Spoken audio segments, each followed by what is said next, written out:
المشغل. تحية ثقافية تراثية للحضور الكرام، تحية للأساتذة الأجلاء، تحية لرجال الإعلام ولممارسي رقصة الهيت المتواجدين معنا. كما أغتنم هذه المناسبة لأشكر وزارة الثقافة التي أعادت إحياء هذه الشجرة التي قدمت وكادت أن تعصف بالجذور، إلا أنها تداركت بقطر من الخير الذي أحيا لنا هذه الدورة الثالثة بتعاون مع السلطة العمالة سيدي سليمان والمجلس الإقليمي وجهة الأرض فرد الحسن، حتى لا أبخس المشاركين حقهم. جمعية الموظفين لعمالة سيدي سليمان وكل من مد يده بالخير لإنجاح هذا المهرجان.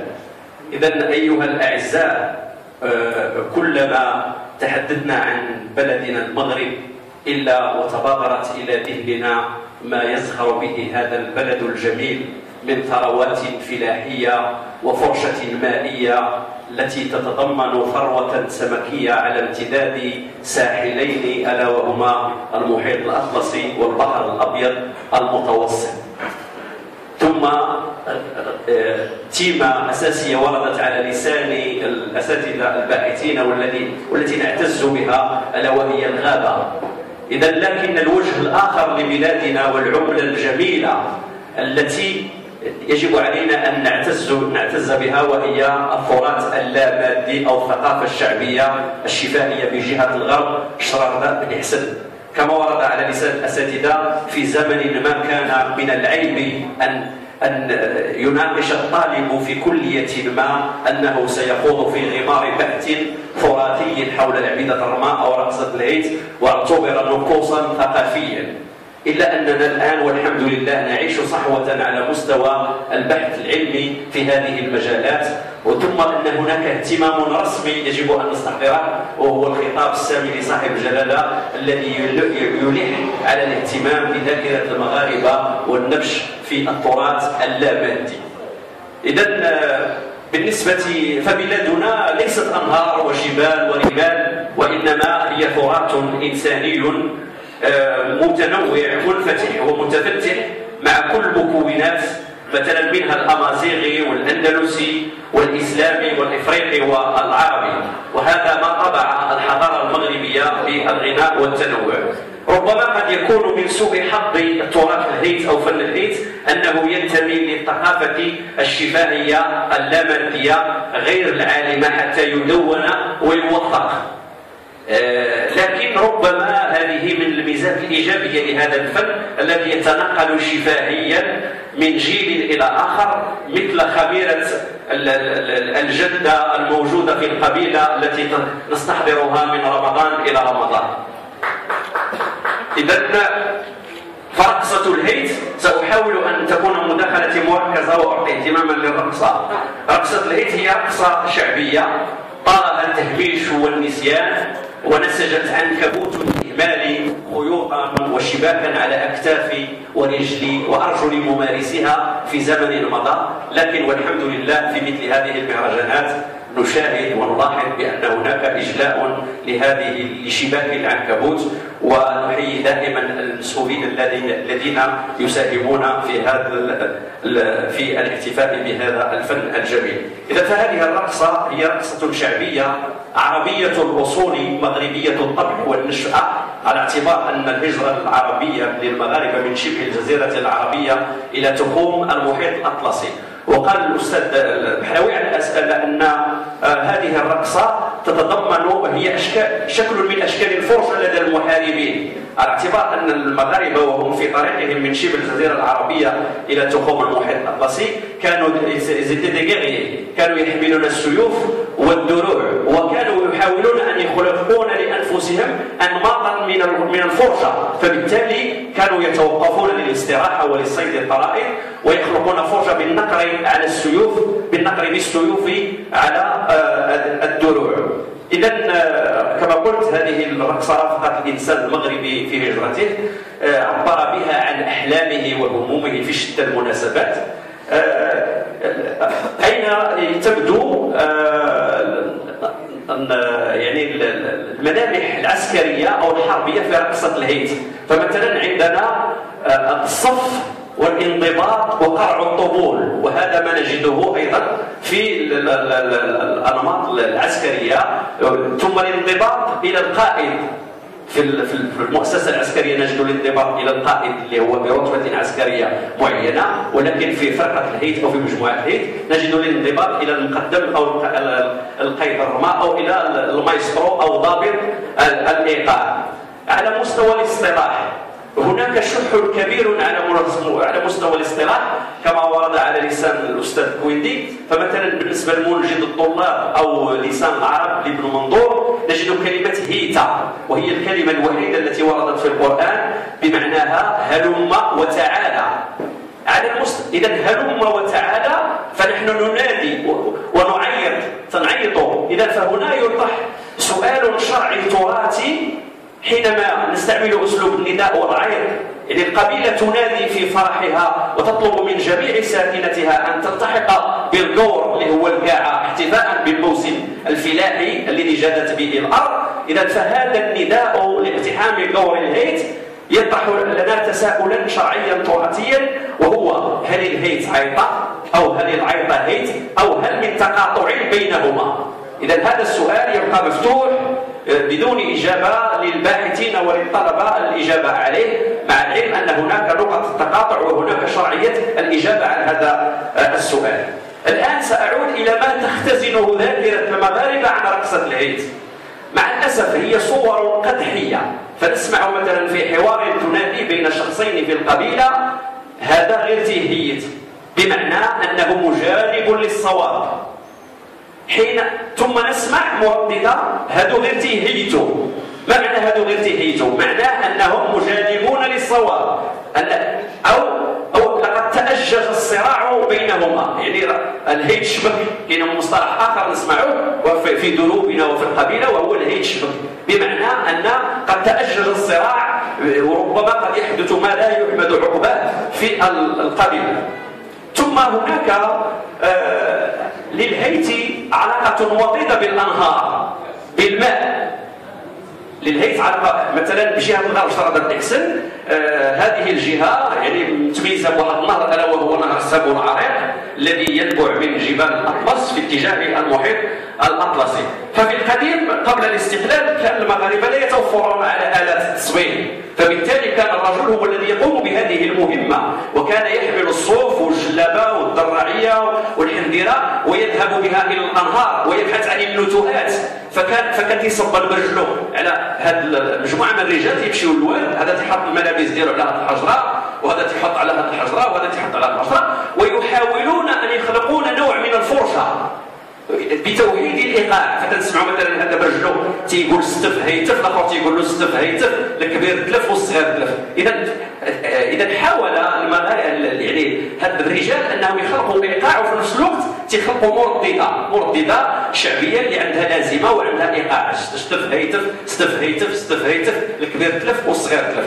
ثم علاقه الرقصه بتراميت كما ورد على لسان الاساتذه الاجلاء. فمثلا هذه المسألة هذه وقفت على المستوى التاريخي السلطان مولاي إسماعيل، وهو قادم من مدينة مكناس إلى بتيجة اللي هي سيدي قاسم، إلى لاليطو، إلى سيدي حيا الغرب، ثم المهدية، ثم مدينة الرباط.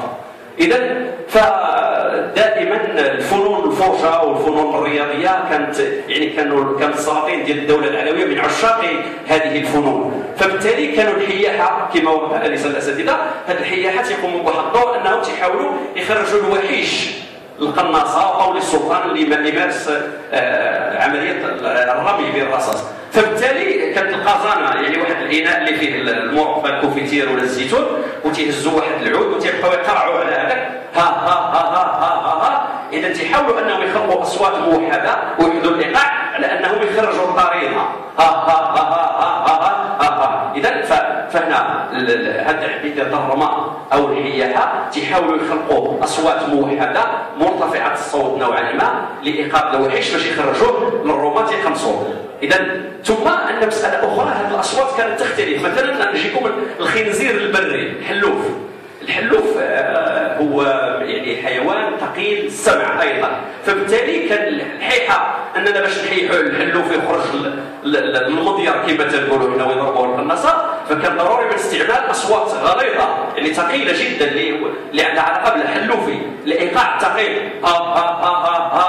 او هو اذا. فبالتالي الحلوف كيسمع هذه الاشارات ديال الاصوات وتيقوم من المكان ديالو وفي الاخير يسقط في شباك الرماد. اذا لابد من الاشاره لزمن الرقصه وهذا القمر حينما يكتمل مطرا يرسم دائرة في السماء متوازية مع دائرة البيضاء في الأرض التي هي القاعة، فبالتالي تيخلقوا لنا واحد الشكل أسطواني فتكون الفرشة دائرية في القاعة دائرية. إذا ثم اتضح لنا سؤال، لأن الأصل في رقصة الهيت هو الشكل الدائري. الآن عندنا الهلالي، هذا ربما اختصاصي في المسرح.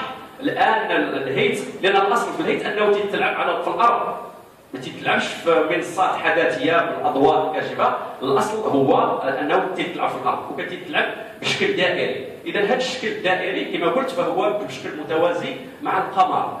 اللي جميل في رقصه الهيت خلافا للمجموعات الغنائيه في بلادنا، وهو ان رقصه الهيت هي الرقصه الوحيده التي تتضمن اكبر عدد من الممارسين واقل عدد من المتفرجين. اقول في الباديه وليس على المنصات الحداثيه. فحينما مثلا يكون عرس في الباديه وتكون منشط برقصه الهيت، فجميع الحضور يشاركون في الرقصه، فبالتالي يكون عدد المتفرجين اقل من عدد الممارسين، وهذه ميزه خاصه نسجلها لرقصه الهيت.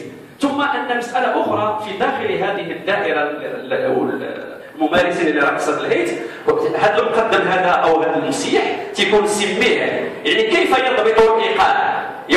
إذا يمر بأذنه على الممارسين، وكل من وجده يعني تطيح الميزان ماذا يقول له بشكل رائع جدا وبمرقدة جميلة.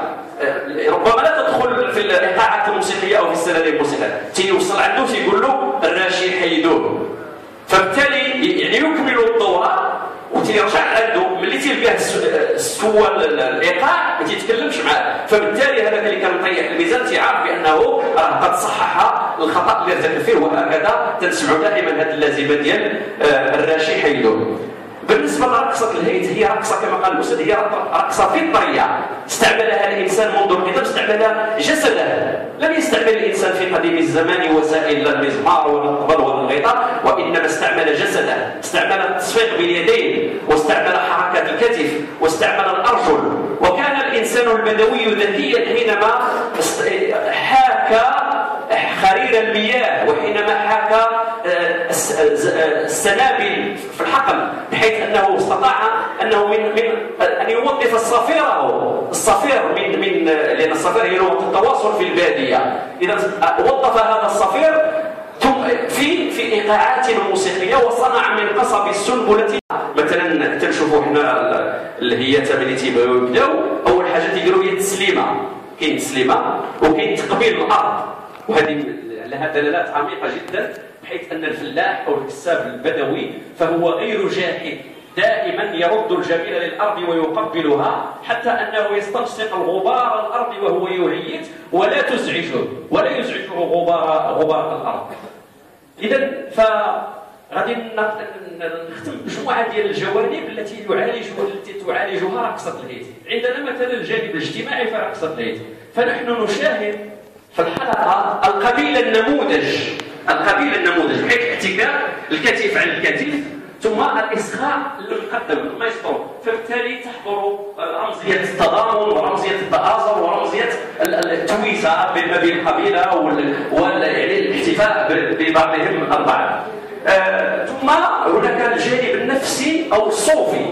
أنا مثلا شفت الأخ الهاشمي هو معنا هذا الشيخ في الدور الثاني لمهرجان الهيت هنا بسيدي سليمان، أنه بلغ من الكبر عتية، ولكنه يقوم بحركات ملي تيشد به الحال لا يمكن أن يقوم بها وهو يعني في حالة هادئة.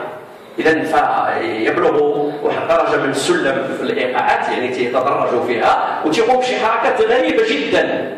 اللي طلبنا منه الان انه يديرها ما يقدرش يديرها. ولكن في خضم هذه الايقاعات، في خضم هذا الحال هذا، في خضم رقي يسمو به الى السماء، يعني قد يعني تتولي فيه واحد القوه ثانيه. ثم تحضرني مسألة مهمة جدا في الجانب النفسي في رقصة الهيت التي استعملها الإنسان البدوي بذكاء. حين تعرفوا عندنا في القبيلة حينما تزف العريس للعروس تيجيو العائلة ديال العريس والعائلة ديال العروس، وتنعرفوا حنا السكن ديالنا البدوي سكن مركب، الولد ساكن هنا والباه ساكن هنا واختو ساكن هنا وكلهم داخل حوش واحد. فبالتالي ملي تروح العروسة عند العريس في ذاك الحوش الواحد تحضر مسألة الفحولة، لدرجة أنه مثلا أنا أتحدث عن ليلة الدخلة حينما يعني ينفرد العريس والعروس في البيت، يسمع الناس تتلصص على العروس بالمسألة ديال عطينا نزار وانتم ماشي فحلين، تيبقى يسمع عطيونا نديو بنتنا هذا راه مشكل كذا كذا وزوجناك بنتنا لأن أنت ولد فلان وتنتمي إلى القبيلة الفلانية. إذا في ظل هذا التشويش على العريس فهو يصاب بإحباط نفسي يحول دونه ودون فض بكارة العريس.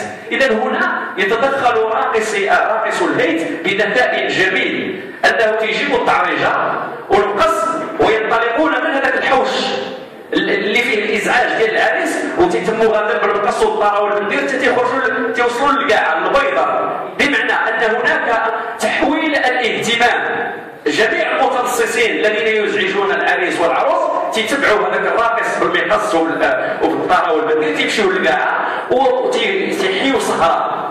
العريس يحس يعني بالاصوات بدات تتخافت وينتشي ايضا هو باعتباره كرويا ويحب الهيت حتى النخاع، يحس يعني بواحد الهدوء جميل رومانسي جدا. اذا يساعده على استرجاع انفاسه ويقضي زيد وطره في ثانيه او في ثانيتين.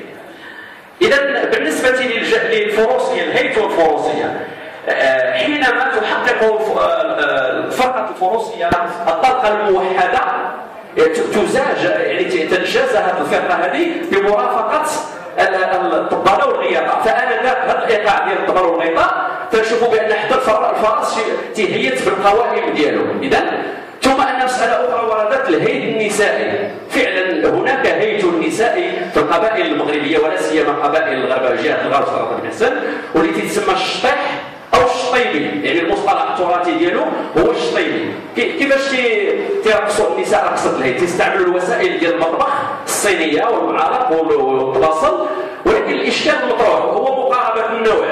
الإشكال المطروح هو مقاربة النوع، بحيث تمنع النساء الذكور أن يقتحمن دور راقصات الهيت إلا نادرا، في حين أن مقاربة النوع تم تبنيها في رقصة أحيدوس بالجبال الأطلس، على اعتبار أن نجد هناك رجل امرأة منذ قدم الزمن. إذا هناك إشكال على مستوى مقاربة النوع بين رقصة الهيت ورقصة أحيدوس. إذا بالنسبة للأنماط ديال الهيت تكلموا عليها الإخوان، ما غاديش نعاود نطرق عليها، غادي نحاول أنني نختم المداخلة ديالي بنصوص بسيطة جدا. هذه النصوص هذه اللي عندها نحن نعرف مثلا في الشعر العربي لا يصلح الشعر كله للغناء. الشعر كامل ما يمكنش مثلا توقع حمام الموت اوسط صبيتي فلله كيف اختار واسطه العقد. ما يمكنش قصيده لابن الرومي انها تغنى، ممكن الا اذا وجدنا لها ايقاعات موسيقيه. فبالتالي دائما المغني او الملحن يميل الى المرددات السريعه. هذا ما يحدث ايضا في رقصه الهيت. مثلا نعطيكم واحد النص اللي عنده من المرددات هي قصيره وبسيطه ذات مقطع او مقطعين اللي تيتماشى مع القصه السريعه اللي هي سميتي وليدي وليدي بيني وبين باك وانت مرمى وليدي اللي بغى يقول عولنا عليه وليدي وليدي وغادا نموت والليله خير. اذا هذا نمط عنده ايقاع سريع. الان غادي نعطيكم نمط اخر اللي يندرج ضمن النصوص النص الرمائي معروف بالغابه. كما قال السي سام كويدي، الغابه عندنا تنقسم الى قسمين، كاينه غابه الرمه وكاينه غابه الغيوان او ما يشترى عليها الحماده. هذه معروفه.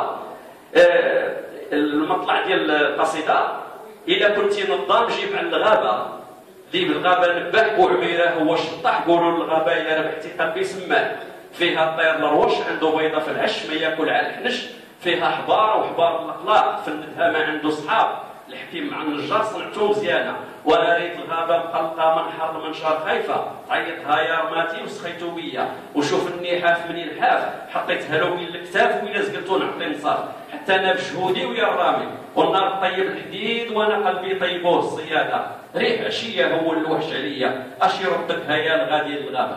ثم عندنا نص اخر يتماشى مثلا مع النمط الحلوفي الثقيل، زيانة الايام وما بغات خمامه ويها ويها امي خيتي وخليني نمشي حتى الغدا ونجي ويها ويها قدرتوني ويها خيتي امي وبيت منشوره وكلها يدوره ويها ويها الغداره وولي قال كلامه يسجلوا بيدو ويها ويها امي خيتي. نمط اخر يتماشى مع الهيت عند الفروسيه اللي معروف هذا النص هذا ديال الفرس، ايقاعاته متوسطه، هدايا العود هدا وهدا كيجي مولاه، شرجتو ما بغا يهدا وهدا له هداك الله، شرجتو ما بغا يهدا مرتو ما بغا يهدا وهدا له هداك الله، عودي وهي البركي عودي وهي القمري هدا له هداك الله، هدا كيجي مولاك هدا له هداك الله، ها اذا وتندخلوا في رقصه الهيت. اذا من خلال استقرائنا خاتمه لمجموعه من النصوص التي وردت يتبين ان فن الهيت هو احد الفروع الشرعيه لفن العيطه بدليل طغيان اساليب النداء. العيط من خلال ادوات النداء المتكرره بقوه وبكثره من النصوص يا ايا وان اعتبرت للندبه في اللغه العربيه الفصحى فهي تفيد النداء في اللغه الشفاهيه المتداوله شوف بمعنى او. وشكرا. صوتا ملتقى احيانا بتصوير ناقص ولكنها ملتقى بالصوره ومدونه كنصوص وهي بتلاوين واعداد وافيه جدا. نتمنى ان يكون الاخ العربي مسريا الى الدعوه وهو يعلم ماذا اوجه له من نداء. على اي حال عوده الى موضوع هذه المناسبه الكريمه. ارتقيت ان اقدم بهذه المناسبه فقط بعض التاملات وبعض الملاحظات الاوليه ليس الا، ومن ثم ساوجز القول وسادعو الحضور الكريم الى التفاعل معها لاحقا ربما خارج هذا الفضاء. الان تلاحظون على ان هنالك خلال هذه السنوات الاخيره وربما خلال هذا العقد الاخير هنالك عوده ملحوظه للاهتمام بالتراث الفني الشعبي المغربي في محطات ومجالات متنوعه من التراث الوطني من التراب الوطني. وهذه العوده نلمسها في احتفاليات ومناسبات ثقافيه كثيره، من بينها المناسبات ديال البراوه اللي اصبحت عندها طابع وطني دولي، لكن الصيغه التي يتم اخراج بها هذه الاحتفاليه في عمضات من وجهه نظري على الاقل مناسبات كتهم اعاده تفكير واعتبار اطار الاليات الوطنيه الشعبيه التقليديه، مناسبات اللي فيها احتفال باحواج البروايس وغيرهم، مناسبات اللي فيها احتفال بالمولد كما هو الحال حاليا، مناسبات اللي فيها احتفال بالتراث الفني الشعبي الحساني في المغرب. وغادي نفتح قوس باش نقول بان الاهتمام السياسي برز هذا التراث الواجهه وتوثق باعتبار الكافي، بينما اشياء اخرى سياتي ذكرها في هذه المداخله الوجيزه في بعض الملاحظات منها لم تنل نفس الحظ من الاعتبار والعنايه. هذه العوده للاسف الشديد لا تمثل مشروعا ثقافيا متكاملا،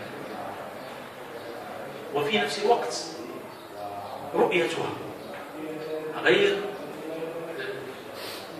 متماسكة بحيث تدفع نحو تأصيل هذا المشروع وتطويره واستثماره، الاستثمار الثقافي والعلمي، ولكن أيضا الاستثمار السياسي والاستثمار السياحي والاستثمار الاقتصادي الذي ينبغي استثماره من وراء هذا أو جلبه من وراء هذا التراث.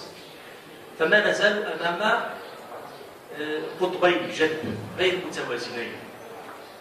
قطب جذب أول يتمثل في المنظور الفولكلوري الذي نعرض به مادة التراثية ونسوق بها هذه المادة كمادة لاستجلاب قسم من العملة الصعبة، ولكن المقابل من العملة الصعبة لا يوازي بتاتا أصالة وقيمة وسمو هذا التراث الذي نبحثه حقه. في مقابل ذلك في الكفة الأخرى من الميزان وهي كفة ضعيفة، هنالك محاولة تأسيس كما فعل ويفعل عدد من الأساتذة الباحثين منهم الأستاذ حسن الحاوي والآخرين حاضرين معنا في المسرح، ولكن على الصعيد الوطني، ولكنها محاولات للتأسيس العلمي المعرفي للنهوض بالتراث الشعبي ضمنه التراث الفني المغربي، وهي في الواقع محاولات أفراد. ولكم قبيلة آخر معنا كيوثق هذا التراث، ولكن مجهود فردي ما يمكنلوش يعطي غنى كبير اللي هو مطلوب من المؤسسات تشتغل عليه. وضعية من هذا القبيل والاشتغال على هذا الملف في الهوامش المجالية كما هو الشأن حاليا. سيدي سليمان أو تظاهرات بركة أو تظاهرات تندرارة أو تظاهرات إيميتانوت أو تظاهرات شيشاوة أو في مناطق هامشية أخرى، ماشي في مركز بالمعنى المجالي الإداري والترابي، ولكن أيضا بالقيمة التي تحتلها موضوعات هذا الاشتغال. تظل أيضا اشتغالات على الهامش وفي الهامش، والهامش كما تعلمون في بلادنا متسع جدا، ينبغي أن يقلص الهامش أو يحدث حتى يكون في بلد تضمن كرامات وأحقية كل الأطراف في استثمار الخيرات والمقبلات والموارد بما يفيد الجميع، هذا فيه خير ومصلحة للجميع. وبذلك ما العمل في خضم هذه الوضعية؟ بعض الملاحظات الأولية أظن أنه أولا مشروع ينبغي أن يكون وطنيا رسميا تتبنى هيئات المعنية بالشأن الثقافي، وفي مقدمتها وزارة الثقافة طبعا يحضر معنا السيد المدير الجهوي الثقافي بالمناسبة مشكورا المتابعة، وعلى الإعداد والتنظيم وأشياء أخرى كتعرفوا المشاريع ديالها. ولكن هو أولا مشروع وطني، فهل انشغال التراث الفني الموسيقي المغربي انشغال وطني؟ ما أظنه كذلك. ثم ينبغي أن يكون هذا الانشغال انشغالا ثقافيا يستمر رأس مال ثقافي مغربي في شقه المادي. الشق المادي لهذا التراث عرفتو راه كيتروج بنجاح كثير من المناسبات. الأستاذة زريف كتوظف في الأفضل ديالها في العروض الزجاجية الرائعة ديالها، كيتوظف في الخزف في النقش المغربي، كيتوظف الآن في الديكور المنزلي، كيتوظف أشياء أخرى. أصبح عنده حضور قيمة على الصعيد الوطني الدولي. كتروج وزارة السياحة كذلك وزارة الصناعة التقليدية، ولكن ما أظن أن الاستثمار في رأس مال لا مادي وضمنه التراث الفني الموسيقي المغربي ما أظن أنه حاضر بما يلزم. أشار الأستاذ محمد الخراز في الكلمة التقديمية ديالو، وهو ما أكده الأستاذ حسن الجميل بمناسبة تقديم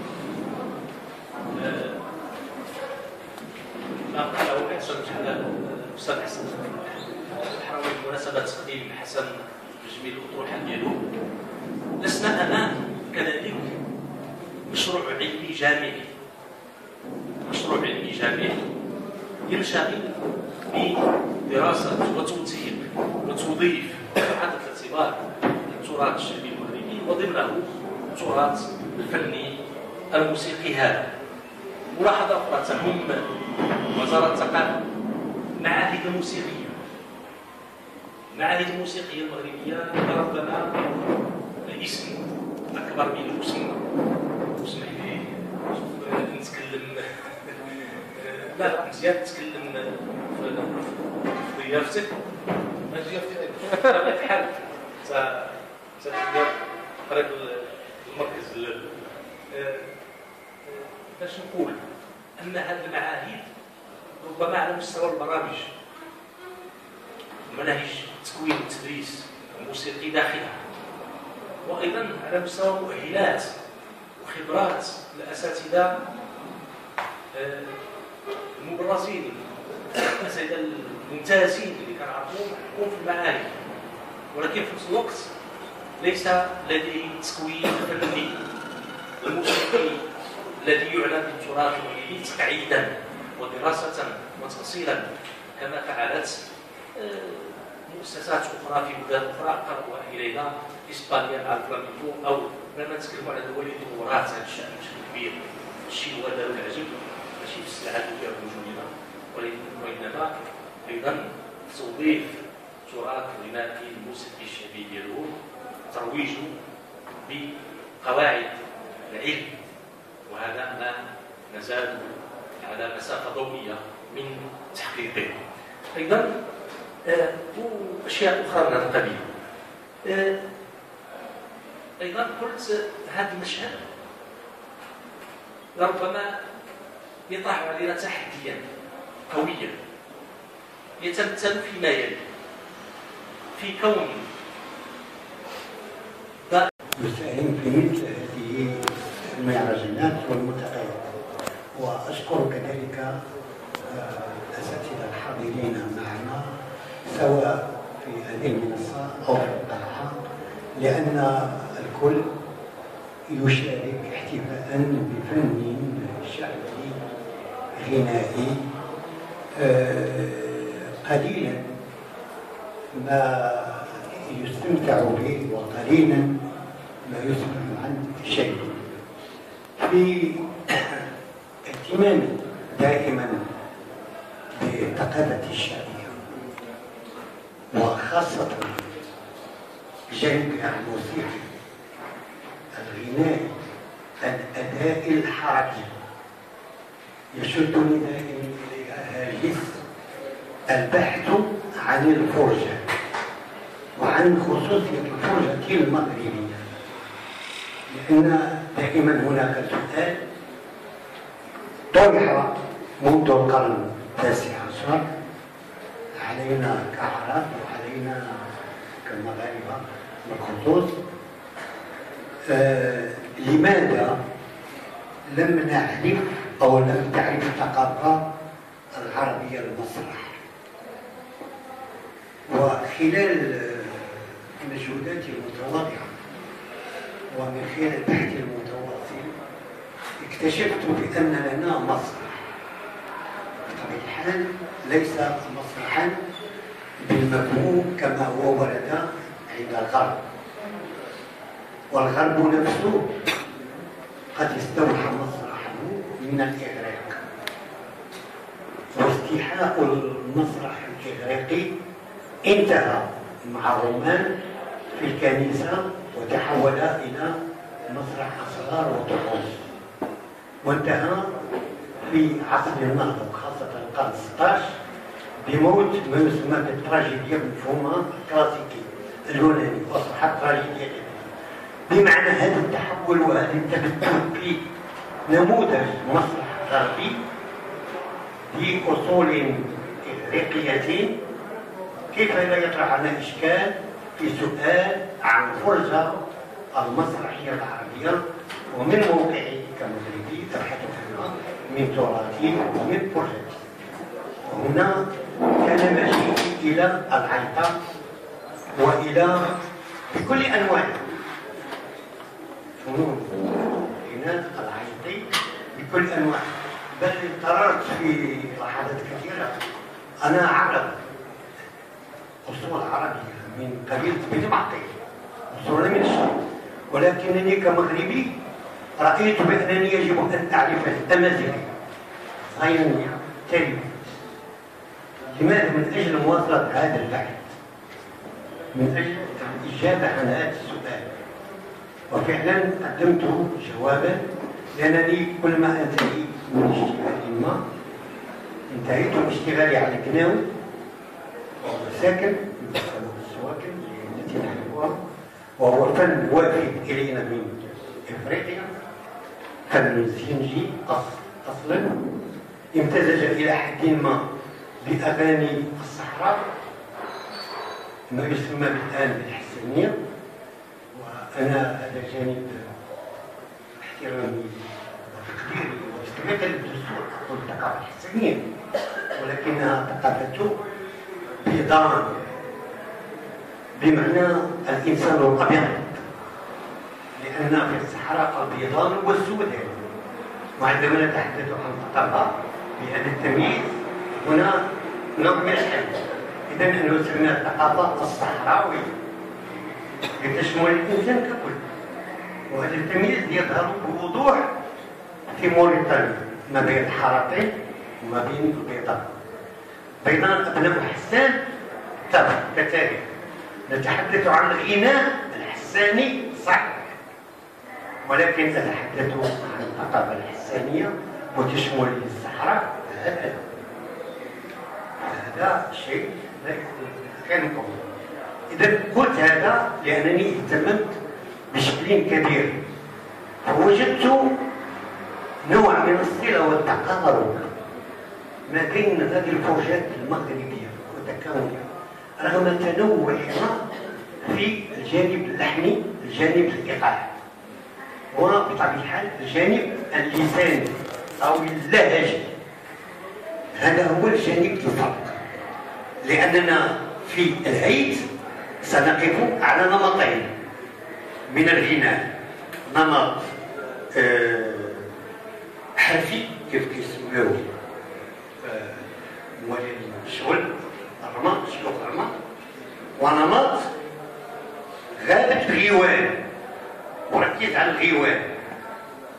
الغيوان بمعناه العام في الثقافة الصحراوية أو في الموسيقى الصحراوية هو الغنى، أو يسميوه الغنى، أو يسميوه القاوي، لغنى، وحالات يقولون الهول، بمعنى يفتح المجهول. والغيوان من الغواية، الغواية هي ذلك الاستلذاذ